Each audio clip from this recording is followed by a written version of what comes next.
hablar un poco sobre esto, porque es muy interesante. Es decir, son cosas que tal vez ya las hemos oído, ya las hemos escrito, pero se aclara y nos da mucho más iluminación en cómo hay momentos como nos encontrábamos en la última reunión, que es mejor compartir lo que hay en nuestro corazón, ¿no? Ujú. Y bueno, hay un punto que me parece fundamental, y es que en todas las escrituras vemos dos cosas: el punto de vista de Dios y las contingencias con las que nos encontramos nosotros. Y son dos cosas muy distintas. ¿Por qué? Porque, y es verdad, nosotros leemos que bajo el punto de vista de Dios, todo el programa, todo su propósito de redención lo ve como uno solo y ya concluido. Todo está concluido bajo su punto de vista. Y leemos muchísimas cosas en las escrituras en que decimos, ya no vivo yo, Cristo vive en mí. En todas las situaciones somos más que vencedores. Nada nos puede separar del amor de Dios. Sin embargo, después también encontramos pues que es necesario que pasemos por tribulaciones, es necesario que pasemos por estas aflicciones, no entendemos bien, cada vez comprendemos mejor que esto tiene un propósito y una finalidad en cuanto a nuestra transformación que va llevando a cabo Dios, pero es muy duro muchas veces y ver tenemos un sentido de frustración muy grande algunas veces, no entendemos bien por qué, ¿no? Y entonces este trabajo de la plenitud, que es esta palabra griega, el pleroma, es impresionante cómo desde el principio nuestro Dios hizo que de las tinieblas resplandeciese la luz. Sin embargo, nosotros lo que vemos es un montón de roturas, un montón de fisuras, un montón de brechas que se abren y que nuestro Dios tiene que remendar. De ahí que la primera lección de este estudio, el pleroma, son las lecciones que aprendemos de aquella parábola del remiendo, que nadie pone remiendo de paño nuevo en un vestido nuevo, sino que, y luego dice de los odres, del vino, tampoco se pueden poner y no entendemos bien. Pero si nos damos cuenta, eh, nuestro Dios, que ve su propósito ya concluido, y nos dice, nosotros debemos poner nuestros ojos en las cosas de arriba, fijos en cómo va a acabar todo, andamos por la fe y no por vista. Pero vemos efectivamente que todos los que han servido de tipo y sombra, tanto en el Antiguo como en el Nuevo Testamento, eran todos personas fallidas, eran todo personas con las mismas eh, concupiscencias que tenemos nosotros. Por eso dice que Jeremías era un hombre con las mismas dependencias nuestras, debilidades nuestras. Sin embargo, oraba a Dios y no llovió en la tierra durante aquel cierto tiempo. Nosotros vemos, por ejemplo, cómo en el desierto, habiendo sacado a todo Israel de la esclavitud de Egipto, que se pone por el mundo, y podemos también incluirnos nosotros, como nos ha separado del mundo, bueno, pues a los que le dio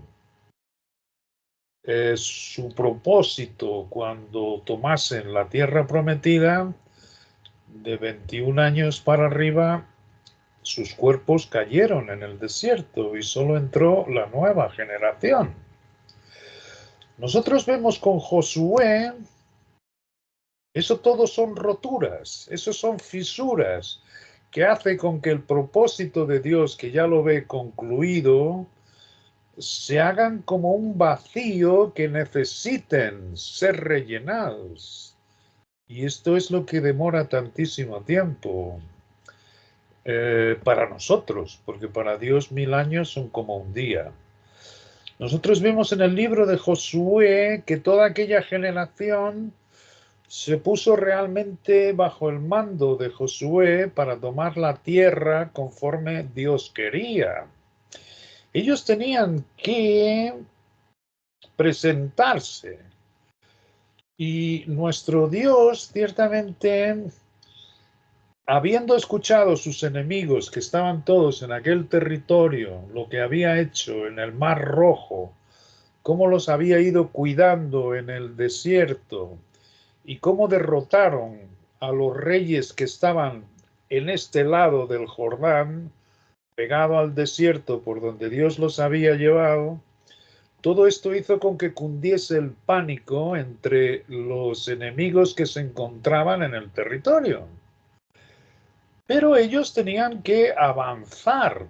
El primer obstáculo con que se encontraron fue Jericó. Y fíjate la manera como él hace con que tomen Jericó. Tienen que el arca ser llevado por los sacerdotes que tenían que tener los cuernos de carnero con una bocina, los hombres de guerra delante y rodear la tierra durante 6 días, lo cual es un símil precioso. Tiene cantidad de lecciones. Y en el último día tienen que rodear Jericó 7 veces y todos gritar al mismo tiempo que escuchan la bocina. Entonces los muros de Jericó caen y ellos van todos derecho hacia el frente y ciertamente toman Jericó. Sin embargo, aquí en Jericó las normas que dijo nuestro Dios eran muy claras y todos estaban obedeciendo. Sin embargo, hay uno de las tribus de Israel que encuentra aquel tal manto babilónico, encuentra una cierta cantidad de dinero en una de las tiendas de las casas que saquean de Jericó, y el manto babilónico, el dinero y un lingote de oro. Nuestro Dios había dicho que todo tendría que ser destruido y que el oro y la plata que se encontrasen debía ser puesto en el templo de nuestro Dios. Bueno, pues este individuo se deja llevar por su concupiscencia, por su deseo, y pone esto en su tienda, lo que significa que toda la familia sabía, sus hijos, sus hijas, su mujer, todo el mundo allí sabía lo que estaba haciendo. Entonces, Israel, que no sabe de nada, se presenta a hacer batalla contra el siguiente pueblo. Además es un pueblo de poca importancia, no tenía la dimensión de Jericó y son vencidos por los habitantes de aquel pueblo. Fíjate, o sea, Israel no sabía nada.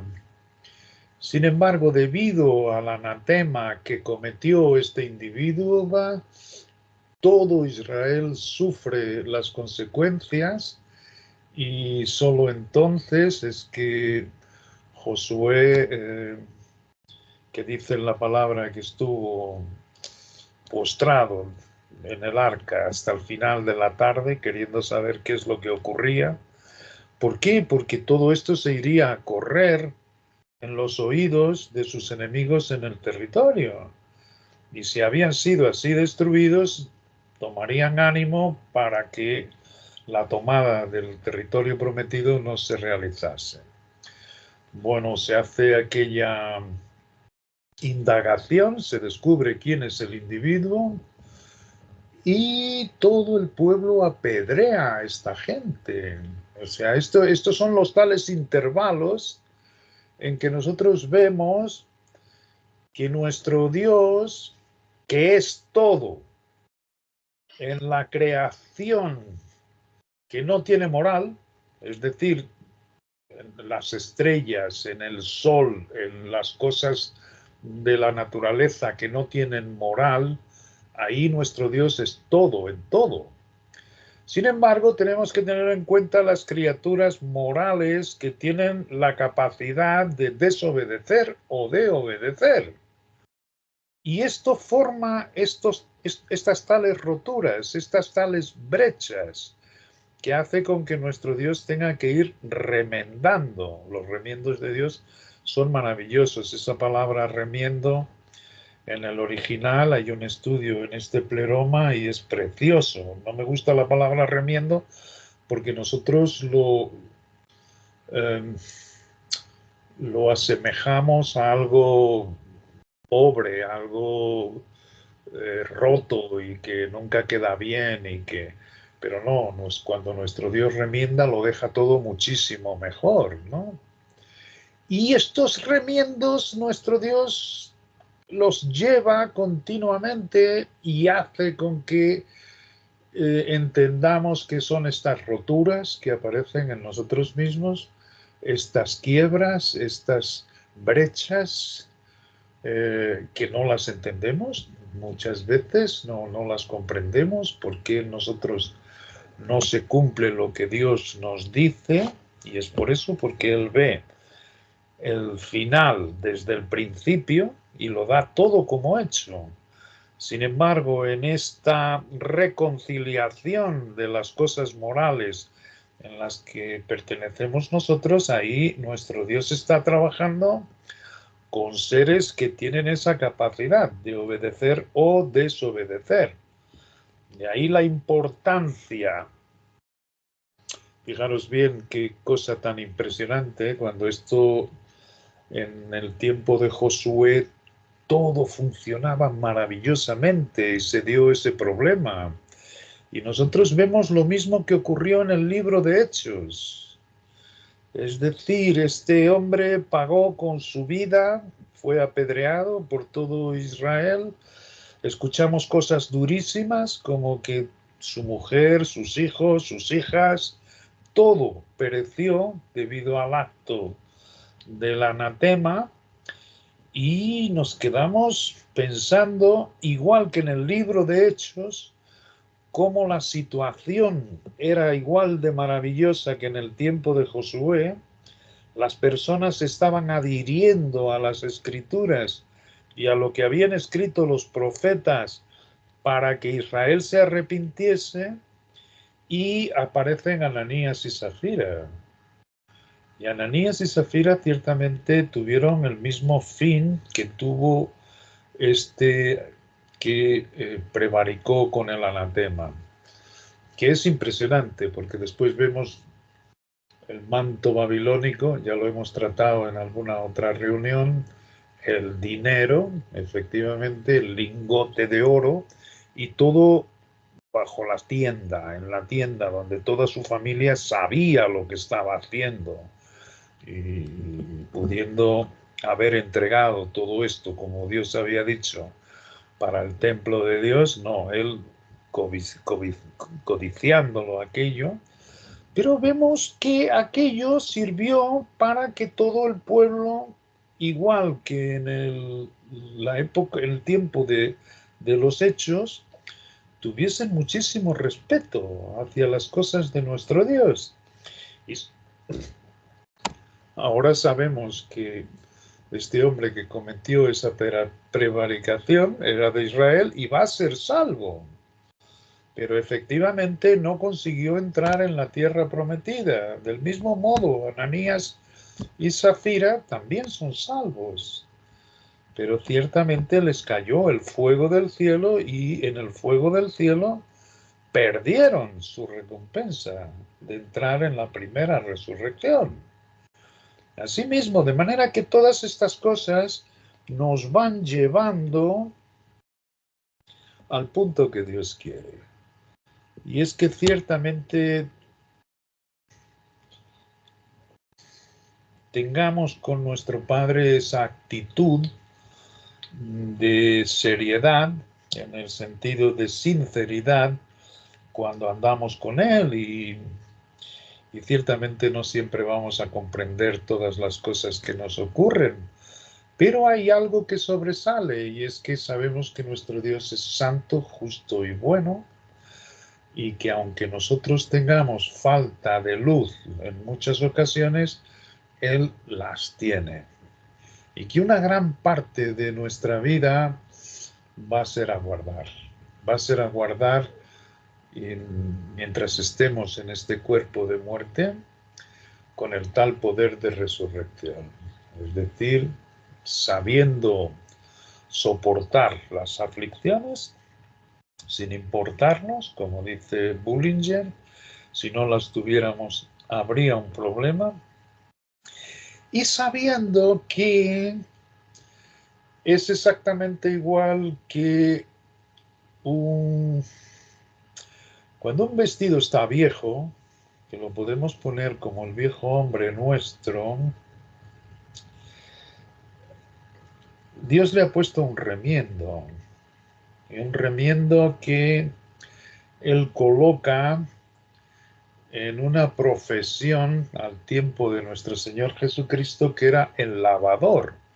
Yo cuando estuve en India también pude observar estos lavadores y os puedo decir que dejaban la ropa maravillosamente bien. Ellos trabajaban al lado del río, cerca de donde había unas piedras, unas rocas, y ellos les ponían el jabón, refregaban el detergente de una manera increíble, eh, batían con la piedra la pieza de ropa que les entregábamos para lavar, tenían aquello era muy violento y este trabajo de el pleroma, la plenitud, dice, es exactamente lo que hace Dios con nosotros, porque no es fácil quitar la mancha, no es fácil quitar.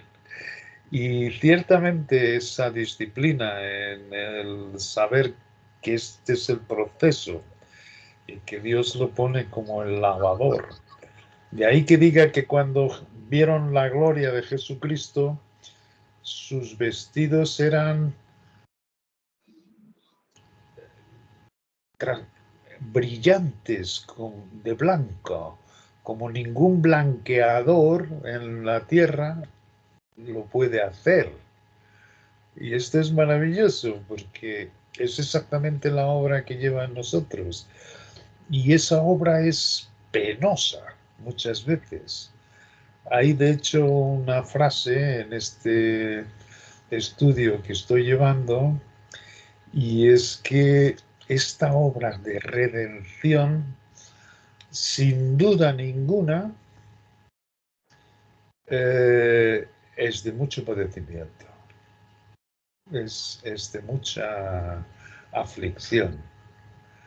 Y esto es algo que aprendemos en las Escrituras. Es increíble porque, como digo, hay estas dos cosas. El punto de vista de nuestro Dios, en que nos lo enseña todo acabado, todo concluido, y uno solo. Y tenemos también todas estas roturas que se van viendo en las Escrituras, en estas criaturas morales que somos. Aquí intervienen muchísimas cosas. Por ejemplo, ¿cómo es posible que aquel hombre fuese el único que cometiese la prevaricación del anatema, que nuestro Dios había sido muy claro con todo Israel, y sin embargo todo Israel paga por el pecado de aquella persona, por la debilidad de aquella persona. Esto nos recuerda que ciertamente si alguno sufre en el cuerpo, y esto me estoy refiriendo ya a la administración nuestra, todos los miembros padecen con él. Asimismo, es mucho más real de lo que nos parece a nosotros el mantener nuestra comunión con el Padre para beneficio de los miembros que están a nuestro alrededor. Y fijaros bien que esto es lo que está en Corintios, es que somos atribulados, es que somos afligidos, pero de igual manera sobreabundan en nosotros las consolaciones. Y estas aflicciones que sufrimos son para que de la misma manera que somos consolados, podamos nosotros también consolar a los demás miembros que están cercanos a nosotros. Por eso es que fue bastante provechoso que el día pasado ciertamente hablásemos sobre esto de las aflicciones y que procuremos iluminación de nuestro Dios y siempre, siempre vamos a encontrar consuelo y vamos a encontrar que tiene provecho y esto nos hace ciertamente enfrentar cada una de las dificultades con las que nos vemos, que son muchas y no se pueden ni tan siquiera llegar a expresar con nuestras palabras, pero cada uno sabe de lo que estoy hablando, porque es a diario. Aunque también, como digo, a diario recibimos esta tal consolación, porque sí que está dentro de nosotros este poder de la resurrección que nos hace triunfar en Cristo y soportar. Y tenemos una naturaleza nueva que sabe soportar. Y ciertamente tenemos el ejemplo máximo en nuestro Señor Jesucristo. Hay un versículo que dice, mirad, aquel que sufrió tal contradicción de pecadores, ¿no? ¿Cómo es posible que sanase a todo el mundo, que hiciese maravillas y señales de sanidad con todo aquel pueblo que después, en su gran mayoría, gritaba, crucifícale, crucifícale? Por tanto, todas estas contradicciones es muy bueno que le pidamos luz al Espíritu y que nos deje ver cuáles son los provechos que puede tener para nuestra vida. Y los tiene. Yo digo que estamos a ser transformados en la misma imagen.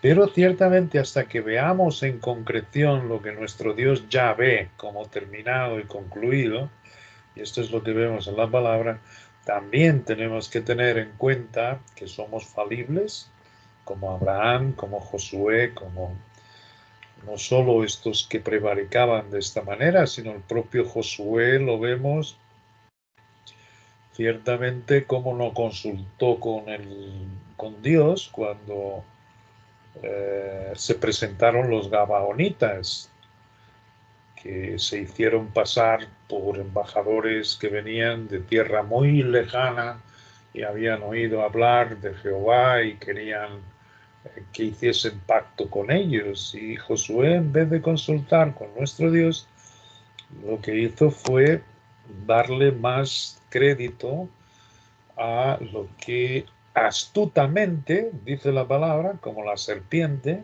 astutamente hicieron el engaño a Josué. Por tanto, los mismos Noé, los mismos Abraham, Josué, todos son fallidos. Y esto produce roturas. Y estas roturas y estas brechas hacen con que ciertamente la aflicción y la tribulación abunde en nuestras vidas. Pero nuestro Dios conoce y sabe ciertamente aquel que en todas estas caídas, en toda esta debilidad, que además nos dice Pablo, cuando somos débiles, entonces somos fuertes, porque dependemos totalmente de nuestro Dios, aquellos que no quiten sus ojos del propósito divino hasta el final, esos tienen la tal recompensa. De manera que, como en todo, yo que sé, es maravilloso cómo escogió Dios que hiciese este trabajo del pleroma y tiene esto que yo os he dicho en este corto espacio de tiempo, está muy bien, paso por paso, escrito desde Génesis, qué sé yo, está lleno de pasajes en las escrituras donde ciertamente estas brechas, estas roturas se hacen continuamente y nuestro Dios lleva a cabo la labor, pero tiene que remendar, tiene que ir tapando esas roturas. Tenemos roturas desde el Génesis 1:1 al 2, ahí aparece una rotura que lo abranje todo, que lo lleva todo.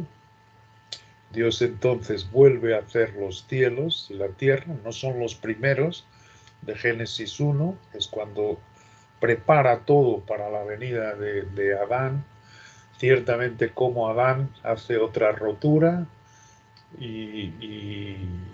vuelve Dios otra vez a tener que hacer la redención, pero esta vez con la simiente prometida, y como todos sus hombres son tipos y sombras de aquel que debía de venir, cómo tiene el deseo de que su pueblo ciertamente expulsase a todos de aquel territorio que era el territorio de Dios, y ahí enseñarles sus cosas divinas para que después extendiesen por todo el mundo su conocimiento, todas las roturas que ahí se hicieron, cómo llega Israel a tener esta ceguera, esta venda que tienen todos los pueblos, no solo Israel, sino también los gentiles. Todo esto son roturas, todo esto son brechas que tenemos que comprender. ¿Entiendes? Al mismo tiempo, siempre los ojos puestos en todo su propósito ya acabado. Y el que no quite sus ojos de esa esperanza es ciertamente el que tiene recompensa. Si no, vamos a vivir con Cristo de cualquier manera, porque es Dios el que se ha propuesto reconciliar todas las cosas en la dispensación del final de los tiempos con Él, para que Él sea todo en todos. No solo en la creación que no tiene moral, como las estrellas, como el sol, como el aire, como todo funciona ahí, conforme Dios se lo ha propuesto, pero también en las criaturas morales, que ciertamente están llevando consigo todo el efecto de ese lavamiento de una pieza de ropa vieja y descosida, y que acabará como Dios se lo ha propuesto. De manera que todos estos pasos que llevamos en la aflicción, en la tribulación, en el desespero muchas veces, en el no ver, no tener luz durante mucho tiempo en nuestro día a día, todo tiene que ver con ese lavado. Pero en Cristo siempre podemos enfocar las cosas de nuestro Dios, reposar en Él y totalmente confiados, porque ese poder de resurrección y su consolación también están con nosotros.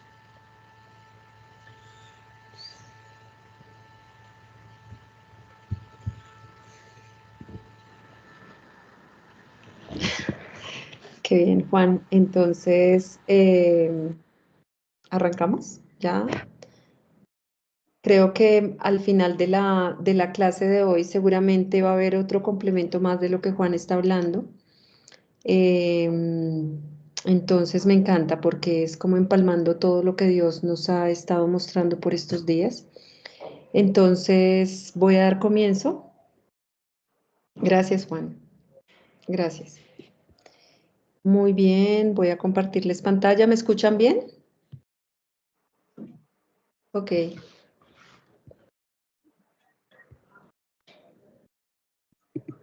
Espérate, primero comparto pantalla. ¿Dónde estoy? Bueno, hoy vamos a ver un tema. La vez pasada vimos... ¿Dónde estoy? Hoy vamos a ver el tema. Este tema es importantísimo, es vital. La semana pasada habíamos visto la palabra misterio y hoy vamos a enfocarnos un poco más es en la voluntad de Dios, ¿sí? El versículo que hemos estado revisando es este que es en toda sabiduría e inteligencia, dándonos a conocer el misterio de su voluntad según su beneplácito, el cual se había propuesto en sí mismo. Y hoy lo que vamos a revisar es este tema de la voluntad de Dios. Entonces, de las 27 ocurrencias de la palabra misterio, el apóstol Pablo emplea 20. O sea, de las 27 ocurrencias emplea 20. Las restantes 7 se dividen entre los 3 primeros evangelios y el Apocalipsis. La palabra misterio se encuentra en Efesios de la siguiente manera, en la siguiente estructura. Entonces tenemos, en Efesios 1:9 está el misterio de su voluntad, que recordemos que esta es una estructura de Bullinger, entonces va A con A, B con B, C con C. Entonces tenemos en la A, Efesios 1:9, el misterio de su voluntad, que Él se propuso. Efesios 3:9, la dispensación del misterio, que Él se propuso. En Efesios 3:3 tenemos el misterio como antes. En Efesios 5:32, el gran misterio. Y aquí tenemos entonces una centralidad que es Efesios 3:4, que es el misterio de Cristo, no dado a conocer como ahora.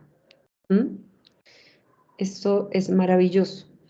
El misterio de su voluntad, que es el pasaje que tenemos delante, es para o tiene por su objetivo, que es la palabra eis, una dispensación de la plenitud de los tiempos donde Cristo encabece.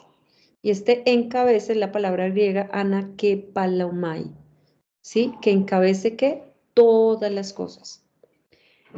Esto está en correspondencia con la dispensación del misterio, que tiene que ver tanto con la iglesia como Cristo, la cabeza, concerniente con la palabra plenitud, que era lo que estaba hablando Juan, que se emplea de ambos, ¿sí? Que esto está, ahorita lo vamos a mirar más, miramos estos dos versículos. Entonces, esta primera ocurrencia del término misterio llama nuestra atención no tanto hacia la consecuencia y llamamiento, que eso ya lo sabemos, sino a la voluntad por la cual se lleva a cabo. Entonces vamos a revisar esta importante característica de Dios, su voluntad. Entonces, el ministerio de su voluntad, que es el pasaje que tenemos delante, como había dicho antes, tiene como objetivo una dispensación de la plenitud de los tiempos donde Cristo encabeza todas las cosas, ¿sí? Efesios 1:23 nos dice, la cual es su cuerpo, la plenitud de aquel que todo lo llena en todo. Colosenses 2:9 nos dice, porque en él habita corporalmente toda la plenitud de la deidad. Esta primera ocurrencia, acá lo miramos digamos que no vamos a mirar la consecuencia del llamamiento, ya lo había dicho antes, sino revisaremos como tal la voluntad. Entonces, bajo el título, ¿será que Dios tiene bajo su voluntad todas las cosas? Este es un libro escrito en el año 1950 por Alexander Thompson. Ha puesto el asunto tan resumida y completamente que Welch le pidieron autorización a él para citar estas palabras, ¿sí? La palabra griega bajo revisión es telo, traducida voluntad, ¿sí? Esa es la palabra griega. y es traducida como voluntad en Apocalipsis 22:17, que es la palabra el que quiera. Y el espíritu y la esposa dice, ven, y el que oye diga, ven, y el que tiene sed venga, y el que quiera tome del agua de la vida gratuitamente. Y la forma nominal de esta palabra telo, la forma nominal quiere decir que carecen de persona y comparten características con el nombre, es telema, ¿sí? Usada en Efesios 1:1, que generalmente se traduce voluntad, y que en las epístolas generalmente se refiere a la voluntad de Dios. Entonces, en Efesios 1:1 tenemos Pablo, apóstol de Jesucristo, por la voluntad de Dios, a los santos y fieles en Cristo Jesús que están en Éfeso. Entonces, tenemos estas dos aplicaciones de la palabra voluntad. En Hechos 10:10, cuando Pedro tuvo hambre, acá vamos a hacer un análisis de esta voluntad. Dice, y tuvo gran hambre y quiso comer, pero mientras le preparaban algo, le sobrevino un éxtasis. Pedro nos revela que estaba con hambre y que deseaba comer, donde la palabra telo se emplea. Entonces, ¿cómo describimos su reacción natural? Podemos hacerlo por diferentes vías. Podemos decir, Pedro deseaba comer, Pedro añoraba comer, Pedro quiso, es decir, estaba determinado a comer, Pedro estaba con voluntad, es decir, con predisposición de comer, o Pedro quería comer, ¿verdad? Pero Pedro, y aquí es donde está, vamos a ir desmenuzando esto, Pedro no precisó de incitar su mente con respecto a sus necesidades. Había con él algo más que un mero deseo. Estaba más que deseoso de comer. Era algo más lo que experimentó él. Pedro añoraba, ¿sí? No pudo haber duda alguna que es la mejor traducción, ¿sí? Dice Wells, cualquier niño en su misma situación lloraría diciendo quiero comer cualquier cosa y no emplearía los demás términos. Pero esta palabra castellana expresa tanto la necesidad como el deseo. Entonces es algo mucho más intenso. Ahí vamos descubriendo un poco cómo es la voluntad. Bueno, entonces, la palabra griega telo, que es voluntad, aparece 200 veces en el Nuevo Testamento y su nominal telema se encuentra cerca de 60. En la versión autorizada de King James, el verbo se traduce de la siguiente manera: 28 veces por querer, 70 veces por quería, 12 veces por desear, 10 veces por tendrá o tendría y 3 veces por apetecer. El nominal se traduce 6, 2 veces por voluntad, una,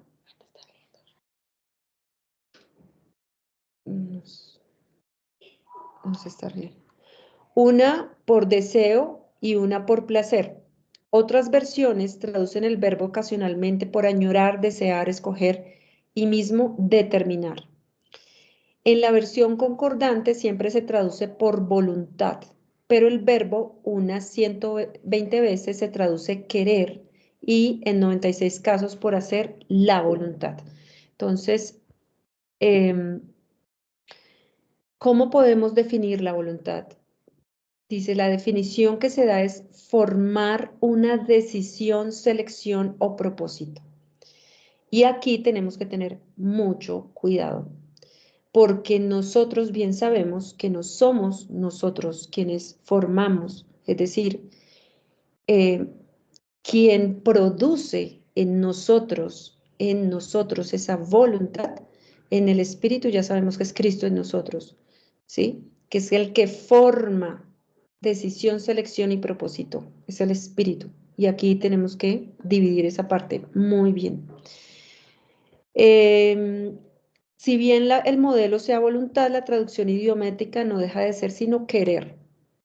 Ahora bien, que el significado idiomático es querer, es claro y es el mejor equivalente castellano. Sin embargo, la definición difícilmente sea la correcta, porque es mucho más allá del querer. Bueno, la definición de Webster en su sintaxis y sinónimos del testamento griego nos parece bien mejor. Telo, que denota un impulso o deseo natural. la base del cual generalmente está muy clara o por el cual sería innecesaria darle o asignarle una razón. Vamos a mirar qué nos dice el doctor Bullinger acerca de esta voluntad. Dice lo siguiente: veremos que toda la cuestión del cual sea la voluntad de Dios requiere reconsideración cuando se vea que el verdadero significado idiomático del verbo es querer, sin dependencia de obtención en lo que se quiere. Siendo así, es tanto erróneo como inconsistente traducir Juan 7:17 de esta manera: por si alguno quiere, ¿cierto? Por si alguno quiere, que es tele, hacer su voluntad, telema, ¿sí? Acá yo cité todo el contexto de este versículo de Juan 7:17 que dice lo siguiente: Jesús le respondió y dijo: mi doctrina no es mía, sino de aquel que me envió. El que quiera hacer la voluntad de Dios, conocerá si la doctrina es de Dios o si yo hablo por mi propia cuenta. El que habla por su propia cuenta, su propia gloria busca. Pero el que busca la gloria del que le envió, este es verdadero y no hay en él injusticia. No os dio Moisés la ley y ninguno de vosotros la hizo. Bueno, acá seguía el versículo 19. Entonces, el sentido debería ser, o bien, si alguno está voluntarioso de hacer su voluntad, ese sería el uso correcto del versículo 17, donde dice el que quiera hacer. Si ves que es mucho más profundo. O podría ser, si alguno quiere hacer lo que él quiere. Ese sería, pero desafortunadamente el idioma nos prohíbe decir si alguno quiere hacer su querer o quereres, ¿sí? Entonces, eso es lo que Bullinger nos puede dilucidar un poco de este tema de la voluntad, que es profunda, es mucho más allá, es un deseo profundo.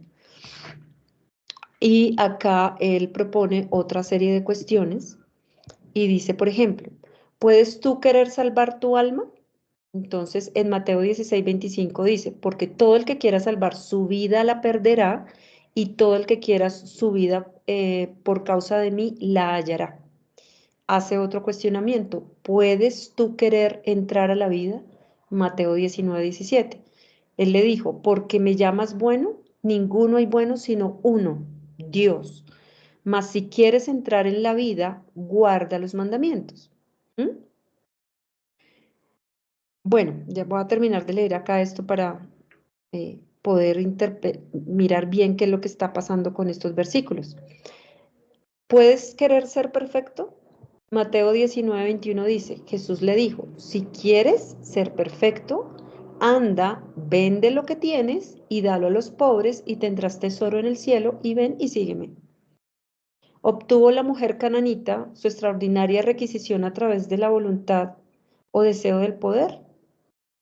Mateo 15:28 dice, oh mujer, grande es tu fe, sea hecho como tú quieres, ¿sí? Entonces respondió Jesús y dijo, oh mujer, grande es tu fe, hágase contigo como quieres, y su hija fue sanada desde aquella hora. Entonces, acá esto lo podemos dejar para discusión al final de la clase, pero efectivamente acá hay un deseo, como lo que vimos acá arriba, se forma una decisión, una selección o un propósito, que esto lo forma es Cristo en nosotros. Bueno. Acá tenemos otro punto interesante, que es otro malentendido. Dice Walsh, ¿cuántas veces quise yo, que es etelesa, la palabra, reunir a tus hijos y no quisiste, que es etelesate? A primera vista, pareciera que Jerusalén determinó deliberadamente no ser reunido, como se describe. Espérenme un segundo, cierro la ventana. Un momento. Bueno, gracias. Sin embargo, en cada caso el significado no es otra sino querer. ¿No expresa muchas veces Dios un deseo de reunir a los hijos de Israel? mientras que los habitantes no muestran la voluntad deliberada de hacerlo? ¿Mm? O suponga que dijese así, ¿cuántas veces deseé reunir a tus hijos? Si Dios así lo quisiese, ¿podremos decir que fracasó en el intento? Pero ¿cómo podría el Señor haber querido reunir juntamente estos hijos en aquel tiempo, teniendo en cuenta los hechos que dio a conocer justo en ese mismo tiempo y contenidos en el capítulo 21 de Lucas? En este capítulo, él detalla ciertos acontecimientos que aún al día de hoy siguen siendo futuros, ¿sí? Que son el versículo 10 y 11. Acá los voy a citar para poder entrar un poco más en contexto. Dice, entonces les dijo, se levantará nación contra nación y reino contra reino. Y habrá grandes terremotos y en diferentes lugares hambres y pestilencias y habrá terror y grandes señales del cielo. Por tanto, desde el versículo 12 hasta el 24 tenemos muchos acontecimientos que tienen que suceder antes que todas estas cosas declaradas en los versículos 10 y 11. Bien podemos decir, sí, por lo menos 2000 años antes que venga a suceder, todos los acontecimientos desde el versículo 12 hasta la mitad del versículo 24 pertenecen al primer siglo y ya se han cumplido.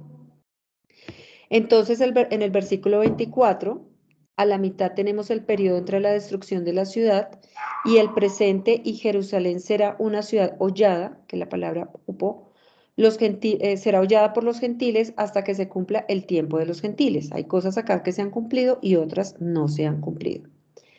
Esto corta de raíz cualquier esperanza de un reino hebreo en el primer siglo.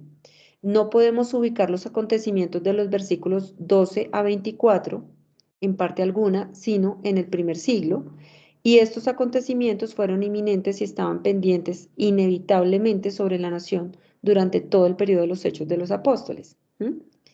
Así que Dios jamás pudo reunir a Israel en ese tiempo.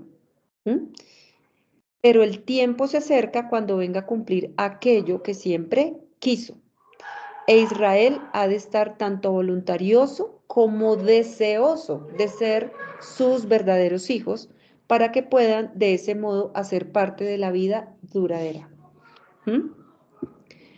Aquí ya vamos entendiendo un poco más esto. Entonces, estos son, digamos, desde el versículo 12 hasta el 24, pues no sé si leerlo porque ya esto lo hemos entendido. Lo puse en letra pequeña para, no sé si si quiera que lo leamos.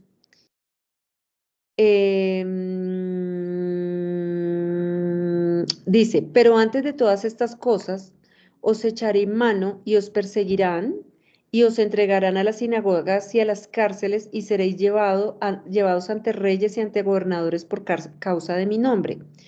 Y esto os será ocasión para dar testimonio.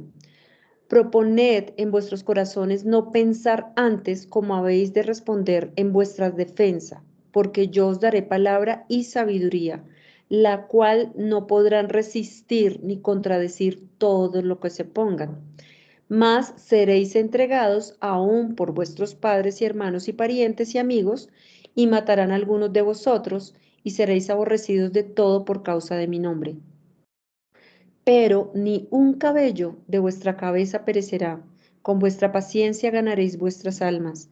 Pero cuando vieres a Jerusalén rodeada de ejércitos, sabed entonces que su destrucción ha llegado. Entonces los que estén en Judea huyan a los montes, y los que en medio de ella váyanse, y los que estén en los campos no entren en ella. Porque estos son días de retribución para que se cumplan todas las cosas que están escritas. ¿Sí? Recordemos que esto ya ocurrió en el año 72, que todo quedó congelado hasta, ya sabemos, que llega la segunda parte, que es en el milenio. Entonces, esto es lo que está poniendo en cuestión un poco Welsh, de acuerdo a la voluntad de Dios y de acuerdo a la respuesta de la voluntad de los hombres. Entonces, esto corta de raíz, entonces ya lo habíamos visto, cualquier esperanza de un reino hebreo en ese primer siglo, ¿sí? Así que el Señor jamás pudo reunir a Israel en este tiempo o en ese tiempo, pero el tiempo se acerca cuando se venga a cumplir esto que ya él había querido, o que quiere todavía, por supuesto, que es su voluntad. E Israel ha de estar con esa voluntad y ese deseo, ¿sí? Y ese deseo. Podríamos decir también que los escribas y fariseos tenían una honesta voluntad de ver una señal o meramente desearon ver alguna señal, ¿sí? Mateo 12:38 nos dice, entonces respondieron algunos de los escribas y de los fariseos diciendo, Maestro, deseamos ver de ti señal. Marcos nos da una ayuda diciéndonos que procuraban una señal también, ¿sí? Marcos 8:11 nos dice, vinieron entonces los fariseos y comenzaron a discutir con él pidiéndole señal del cielo para tentarle. Y acá hablamos de la voluntad de la carne, ¿verdad? Que es una voluntad corta, diferente a la voluntad de Dios. Cuando los discípulos estaban a ser castigados por un huracán, mientras intentaban atravesar el lago, que eso está en Juan 6:21, Jesús se acercó a ellos y ellos le recibieron en el barco, dice la palabra, dice Welsh acá, de buena gana, ¿sí? La Reina Valera dice, ellos con gusto le recibieron. Estas declaraciones, por tanto, podrían casi implicar que los discípulos estuviesen en sus ruegos, obligando al Señor. Estaban sintiendo algo más que una mera voluntad. El sentido apropiado es, estaban deseosos, por tanto, de tomarle en el barco, ¿sí? Tal vez sintiéndose con él a bordo, que podía de manera tan asombrosa caminar sobre las aguas del lago con con una tormenta muy grande, tal vez ellos pensarían que se sentirían a salvo, ¿sí? La escritura también dice que Pilato tenía voluntad de soltar a Jesús, ¿sí? En Lucas 23:20. La Reina Valera dice que estaba deseoso de hacerlo. Sin embargo, el sentido apropiado es que Pilato estaba queriendo librarlo. Pilato, sin embargo, se sintió abrumado por la multitud. ¿Mm? Bueno, en este contexto de Juan 3:8 dice, el viento sopla de donde quiere. Juan 3:8 nos dice, el viento sopla de donde quiere y oyes su sonido, mas ni sabes de dónde viene ni a dónde va. Así es todo aquel que es nacido del Espíritu. Sin embargo, podemos creer que el viento tenga una voluntad propia y una voluntad que sea tan errática, es decir, sin rumbo fijo, inmutable. Pero ¿por qué no traducir literalmente el espíritu sopla tal como quiere, que es la palabra telei, y oye su voz? Sería muy extraño si el viento tuviese una libre voluntad cuando los hombres raramente la poseen. No hubo un momento en el cual el Espíritu de Dios sopló sobre nosotros por primera vez y nosotros oímos su voz y nos sigue soplando hoy en día y nos deja sorprendidos. Bueno, resumiendo, yo sé que no es fácil para mí no fue fácil estudiar este apartado de la voluntad de Dios. Pero acá vamos concluyendo esta primera parte con estas escrituras. Filipenses 2:12 nos dice, por tanto, amados míos, como siempre habéis obedecido, no como en mi presencia solamente, sino mucho más ahora en mi ausencia, ocupaos en vuestra salvación con temor y temblor, porque Dios es el que en vosotros produce así el querer como el hacer por su buena voluntad. Y esto es clarísimo. Esta es la gran respuesta. Dios es el que produce en nosotros así el querer. O sea, nos produce la voluntad de probar su voluntad, de hacer su voluntad. ¿Sí? Pero entonces, acá viene otra parte que es 2 Timoteo 2:26, donde Pablo le dice a Timoteo, procura con diligencia presentarte a Dios aprobado como obrero que no tiene de qué avergonzarse, que usa bien la palabra de verdad, mas evita profanas y vanas palabrerías, porque conducirán más y más a la impiedad, y su palabra carcomerá como gran gangrena, de los cuales son Himeneo y Fileto. que se desviaron de la verdad diciendo que la resurrección ya se efectuó y trastornan la fe de algunos. Pero el fundamento de Dios está ¿qué? Firme, teniendo este sello. Conoce el Señor a los que son suyos y apártese de iniquidad todo aquel que invoca el nombre de Cristo. ¿Mm? Pero en una casa grande no solamente hay utensilios de oro y de plata, sino también de madera y de barro, y unos son para usos honrosos y otros para usos viles. ¿Mm?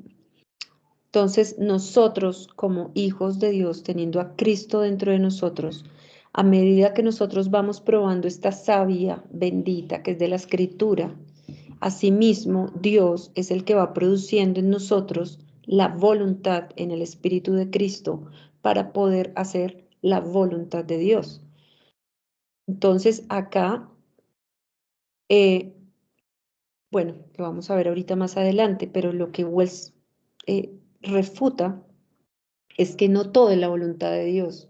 Es decir, no a Dios se le puede echar la culpa de todas las cosas por nuestra falta, por no andar por el Espíritu, sino andar por los sentidos.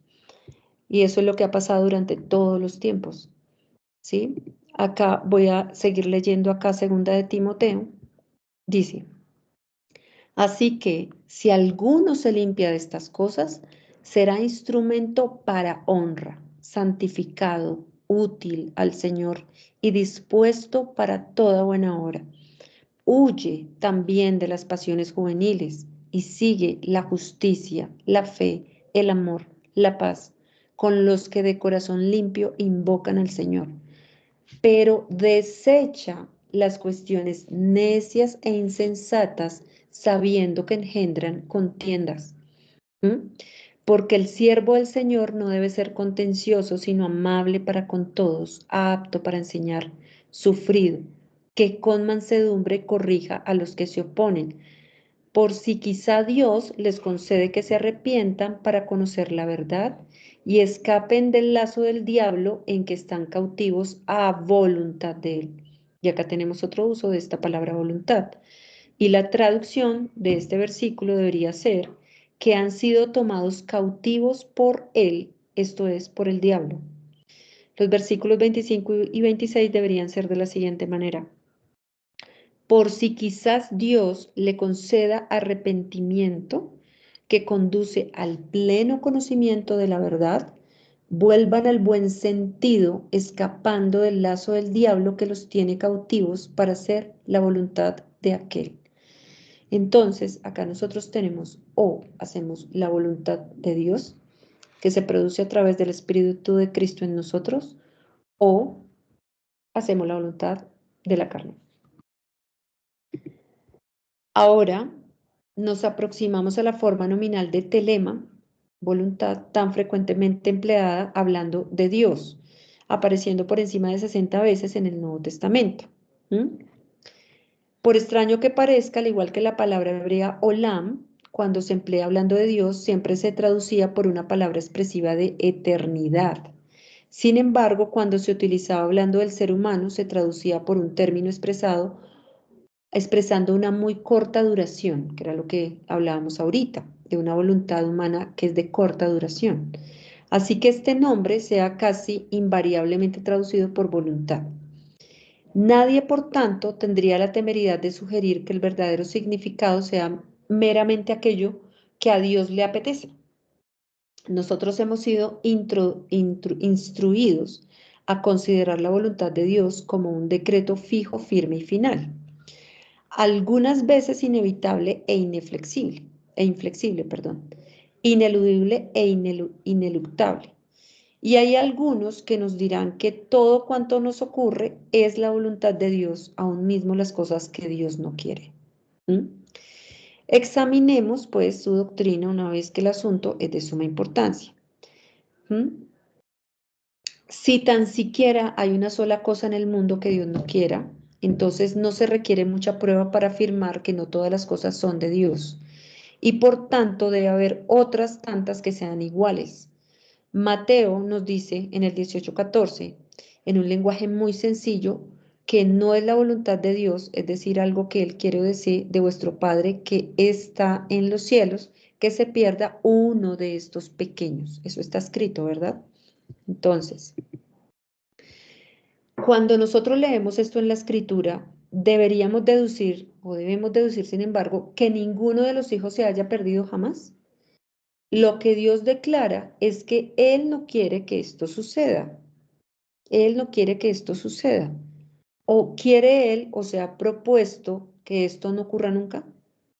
¿Cierto? Hasta ahora, en esta discusión, los hechos profundos establecidos en el más categórico lenguaje por Santiago en el capítulo 1, 12, 15, nos parecen que hayan sido considerados con honestidad. Y es acá donde viene lo que hablaba Juan de la concupiscencia.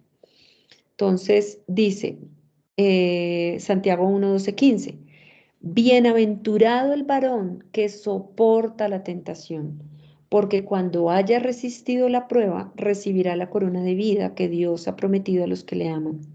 Cuando alguno es tentado, no diga que es tentado de parte de Dios, porque Dios no puede ser tentado por el mal, ni él tienta a nadie, sino que cada uno es tentado cuando de su propia concupiscencia es atraído y seducido. Entonces la concupiscencia, después que ha concebido, da luz al pecado, y el pecado, siendo consumado, da luz a la muerte. Da luz a la muerte. La perniciosa doctrina de que todas las cosas provienen de Dios choca en sí misma contra esta roca tan sólida. Debido a que este breve pasaje ha sido más o menos ignorado, la escritura ha sido confrontada contra la escritura, con muy nefastos resultados. Se ha hecho con que los pasajes declaren más de lo que significan, al mismo tiempo que estos versículos en Santiago han sido ignorados. Las consecuencias de la concupiscencia no pueden ser tomadas como la voluntad de Dios o porque Dios lo quiso así. Esto es andar mentalmente en río revuelto. Se confunde la voluntad de la carne con la voluntad de Dios.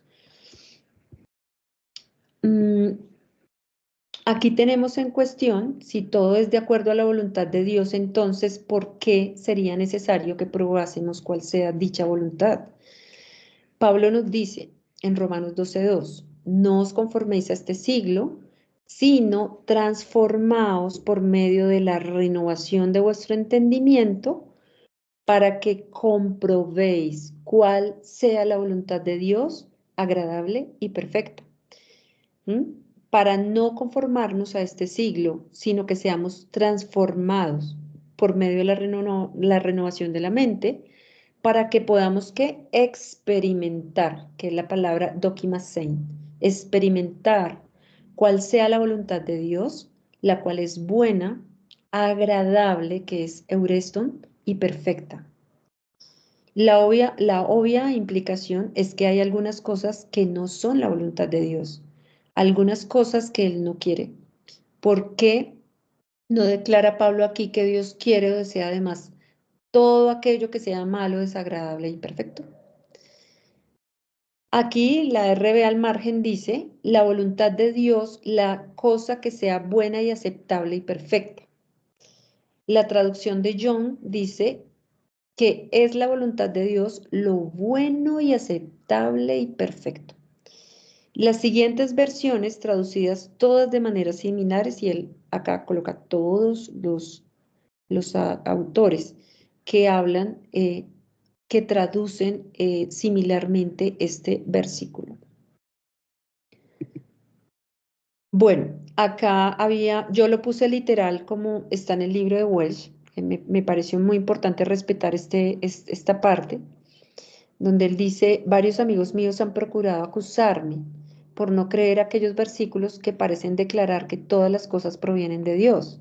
Se me dice que la palabra de Dios dice así y así, como si esta fuese la idea final. Algunos han repetido la acusación de que la no aceptación de estas declaraciones, tal como ellos quieren, significa la apostasía.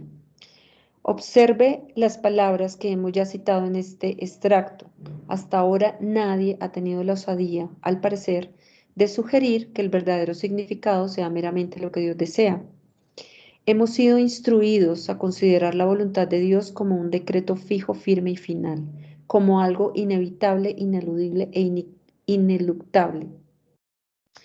Es precisamente esta actitud mental que procuramos erradicar, que nadie piense por una tal sujeción a la interpretación calvinista de la voluntad de Dios, que el caos fue dejado perdido en el universo de Dios. Recordemos que, igual que Pablo pudo decir, lo necio de Dios es más sabio que los hombres y lo débil de Dios es más fuerte que los hombres. ¿Mm? Y de ahí podríamos continuar diciendo, la mera voluntad de Dios es más fuerte que los hombres y su gran propósito redentor vendrá a ser concretizado y llevado a su glorioso objetivo, sin introducir un tal concepto de la voluntad de Dios que haga de él necesariamente el autor del pecado, tal como un concepto de este tipo debe conllevar a su lógica conclusión. Por otro lado, el hecho de que tengamos comprendido palabras tales como propósito, predestinación, elección, nos resguardará efectivamente para no caer en los extremos en el asunto del cual sea realmente la voluntad de Dios. La palabra telema aparece 7 veces en Efesios. En 6 de estas 7 referencias, donde Dios es quien está en vista, la palabra se traduce voluntad. Pero en Efesios 2:3 la misma palabra se traduce deseo, cuando se emplea hablando de qué? De la carne, ¿sí? Y es esta palabra que está acá en Efesios 3:2 que dice, entre los cuales también todos nosotros vivimos en otro tiempo, en los deseos de nuestra carne, haciendo la voluntad de la carne y de los pensamientos. Y éramos por naturaleza hijos de ira, lo mismo que los demás, ¿sí? Efesios 1:9 nos dice, Efesios 1:9, perdón, no está discutiendo la misteriosa natura de la voluntad de Dios, sino que su voluntad contiene algunos puntos que estuvieron guardados en secreto. No fueron revelados sino al tiempo apropiado. Y dice acá el versículo 9, dándonos a conocer el misterio de su voluntad según su beneplácito, el cual se había propuesto en sí mismo. Y esto fue revelada la voluntad de Dios de que Israel debería aceptar a su Mesías y bajo el nuevo pacto que él ratificaría, vendría a ser un reino de qué? De sacerdotes y el medio canal de bendición para con el mundo gentil.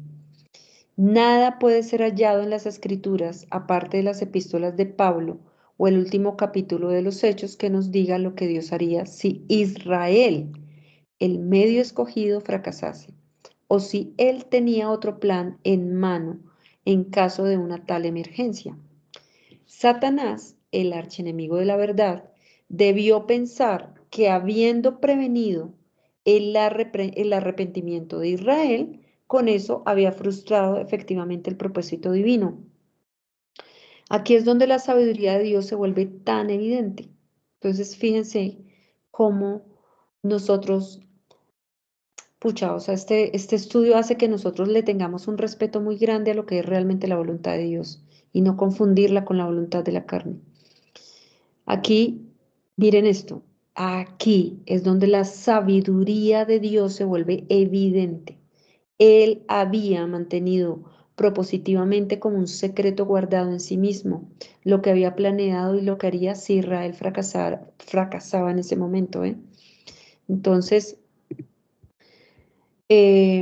claro está, viendo que él sabía el fin desde el principio, hablamos a la manera de los hombres cuando empleamos estos términos de conjetura y sorpresa. ¿Mm? Antes de la caída del mundo, él había escogido de entre los alejados gentiles aquellos que serían llamados a ser altamente favorecidos durante un tal periodo de repudio de parte de Israel. Pero por su propio sabio propósito, Dios se refrenó de dar un tal hecho a conocer a los profetas y apóstoles hasta que Pablo vino a ser el prisionero de Cristo Jesús por nosotros los gentiles. Entonces, este misterio de su voluntad incluye todos los misterios que forman parte de la revelación dada a conocer a través del prisionero Pablo. pero la expansión de este tema debe necesariamente aguardar hasta que sea el momento, hasta que tengamos delante examinando las demás preferencias de la palabra, las demás referencias de la palabra, las demás referencias al misterio, mejor dicho. Entonces, digamos que este capítulo de la voluntad de Dios nos deja un poco, pucha, no ser tan apresurados cuando vamos a hablar de que todo sea la voluntad de Dios, porque tenemos la voluntad que es del diablo, tenemos la voluntad que es de la carne, ¿sí? Y no todo es la voluntad de Dios.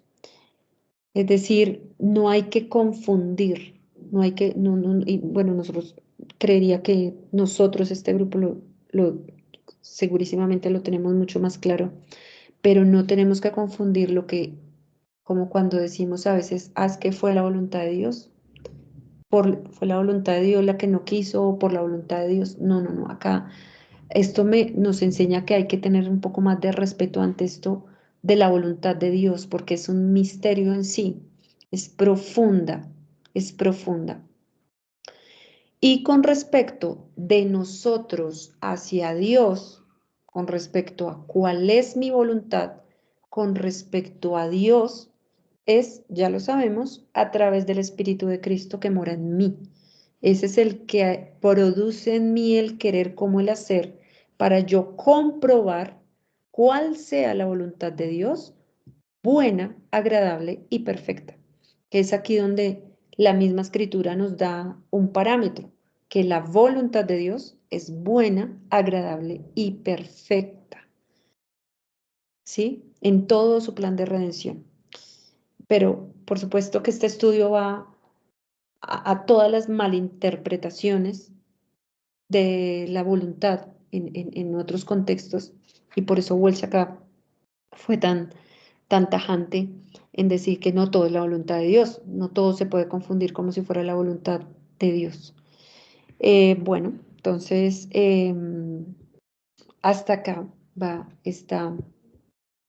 este apartado de la voluntad. Yo voy a dejar de compartir y la palabra es de ustedes.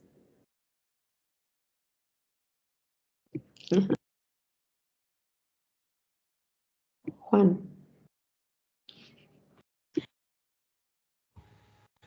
Sí, bueno, lo que más me llama la atención es lo que os digo, los estudios que vamos haciendo, ¡wow! Qué profundidad tiene, ¿no? Fíjate, ha estado Sara como los primeros 15 minutos de su enseñanza, dando los varios usos de voluntad. Y ahí aprendemos muchas cosas, ¿no? Y tú dices, bueno, ¿y cuál es la diferencia? Querer, voluntad. Pero siempre hay un poco de luz que nos viene y hemos escuchado que va más allá de un mero querer. Querer puede ser la expresión castellana en español que mejor lo defina. Sin embargo, cuando Pedro estaba en la azotea, que tenía unas ganas de comer enormes, va más allá de un mero deseo, va también a la necesidad. Y esto me dejó ver en ese momento el espíritu, la necesidad, junto con ese gran deseo de nuestro Dios de volvernos a tener en sus manos, y no solo a nosotros, sino a toda la humanidad, al mundo. Tanto amó Dios al mundo que envió a su Hijo unigénito para que todo aquel que en él cree no se pierda, sino que tenga vida eterna. Esta fue, si decimos la voluntad, pues el que no profundiza en el espíritu y no tiene esta pequeña luz del espíritu, Dios le apeteció que fuera así. Y no fue un mero apetecer. Recuerdo siempre una enseñanza también de Charles Wells del doctor Bullinger, era de Bullinger, en que decía, si nosotros vemos, vosotros ahí tenéis el sancocho, pero tú vas a la casa donde se ha hecho un sancocho y acabas de comer, entonces puedes discutir, ay, qué buena pinta tiene, qué buen aspecto, puedes hablar del color, del sancocho, fíjate, la textura, ¿no? Pero difícilmente lo vas a probar. Sin embargo, llega allí uno que no ha comido en 3 días, por cualquier motivo, y ve el sancocho y es que aquello le resulta de un agrado, de una aceptación en todo su organismo, pues esa sensación es la que ha tenido a nuestro Dios desde el principio. Es mucho más que una apetencia, es mucho más que un simple deseo.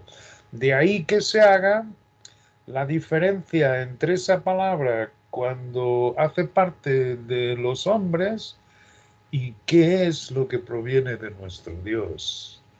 Y en cuanto a todo lo que es bueno y agradable, que Él desea que tengamos esa experiencia conociéndole, nos hace ver que Él tiene ciertamente una necesidad de nosotros, en su amor, de tenernos juntos con Él, mucho más alta de cualquier mera apetencia o deseo de los hombres, que es siempre de corta duración. Y ciertamente los religiosos tienen esa voluntad. Ay, yo quiero ser agradable para Dios, decimos, yo quiero, tengo ese propósito dentro de mí y esto hace con que se justifiquen a sí propios. Pero cuando Dios te pone a ti el querer como el hacer de su buena voluntad, entonces te hace igual que el que entra en la casa del sancocho que no ha comido en 3 días y aquello resulta maravilloso. Ese es el deseo que nos ha puesto Dios en nosotros. Es verdad que podemos estar afligidos, es verdad que podemos estar atribulados, sin embargo nunca nos deja esa afán porque sea ya cuanto antes su propósito concluido y es precioso porque esto es lo que siempre ha deseado nuestro Padre, ¿no? Y entonces comenzamos a comprender que Él ciertamente desde el principio, desde antes de la caída del mundo, fijaros, otra de las cosas que he visto, ¿no? Él se llama la plenitud es Cristo. Cristo y Dios se llaman la plenitud, ¿no? Y no hay ninguna otra compañía de la cual se diga que somos la plenitud, sino la iglesia del cuerpo, la plenitud de aquel que todo lo llena en todo. Es otro de de las bendiciones que he tenido en este estudio. Es precioso, de tal forma estamos íntimamente sujetos a la cabeza y esa tal voluntad que hemos aprendido hoy, que nada tiene que ver con el querer de los hombres, que eso es más un deseo, una concupiscencia. Y es curioso, no diga que ninguno es tentado de parte de Dios. Dios no nos pone las tentaciones, sino que nuestro propio deseo carnal nos hace codiciar aquello que vemos, tocamos, olemos y ciertamente qué es lo que Dios sí que hace. O sea, que en esa prueba, Dios utiliza esto como prueba para ver si te mantienes ciertamente en su presencia, para que te saque más que vencedor en cualquier circunstancia. Y Él es el que ciertamente, por eso dice, el que soporte esta tentación en su presencia, con su querer y con su hacer, este es el que ciertamente después recibe esa experiencia de que vemos lo útil, lo agradable que es y lo perfecto que es y lo muy por encima de nosotros que está y tenemos en nosotros esa experiencia ciertamente de la dependencia absoluta de Él y del reconocimiento completo de que en nosotros no tenemos nada de estas cosas sino en Cristo. Y vamos reconociendo, o sea, cómo es posible que ciertamente afligidos como estamos, atribulados como estamos en todo, tengamos ese deseo que es mucho más alto que el de la carne, de fundirnos como Él nos ve, fundidos, para que Él sea todo en todos, Cristo todo en todos, ¿no? Es precioso. Y ahí ciertamente es cuando vamos a ver que hay versículos que no los podemos tomar rígidamente, sino que vemos otros mismos versículos que nos continúan dando muchísima luz y muchísima respuesta a todas estas obstáculos que nos vamos encontrando en este peregrinaje. Por eso dice Dios que es un peregrinaje, porque en esta relación, en el Espíritu de Cristo en nosotros viviendo, con esta experiencia, nos vemos peregrinos cada vez más, alejados de este mundo, donde solo hay corrupción, donde solo hay cosas temporales, cosas que desaparecen. ¿Cuántas veces hemos deseado? El otro día estábamos hablando acerca de un apartamento, de un coche, de un puesto de trabajo, y pensamos siempre, si obtenemos esto, nuestra vida a partir de ahí va a ser maravillosa. Y sin embargo, por coger uno de esos ejemplos y un coche precioso, descapotable, lindísimo, pero a medida que por el uso esas cosas se van desgastando y poco a poco dejan de ser eh, aquello que habíamos pensado que nuestra vida iría a ser mejor conduciendo ese coche o teniendo ese trabajo o teniendo más dinero o teniendo... Y nuestro Dios ciertamente, sin nosotros proponerlo, nos va poniendo nuestros ojos en las cosas de arriba, porque las cosas que se ven son temporales y las que no se ven son eternas. Y es cierto que son las únicas cosas que nos dan vida y que nos dan el tal consuelo que estamos siempre buscando, ¿no? Pero es muy cierto que llega a ser una experiencia y es lo que Dios quiere, para que experimentéis, para que sea vuestra experiencia, cuál sea lo bueno, agradable y perfecto de esa tal voluntad que sobrepasa la palabra castellana o la palabra inglesa en un deseo de necesidad que nuestro Dios tiene de que estemos con Él fundidos en sus brazos. Y el que tiene esta experiencia realmente también pasando por este valle de lágrimas tiene una paz que sobrepasa nuestro entendimiento. Y esto es el día a día del cristiano.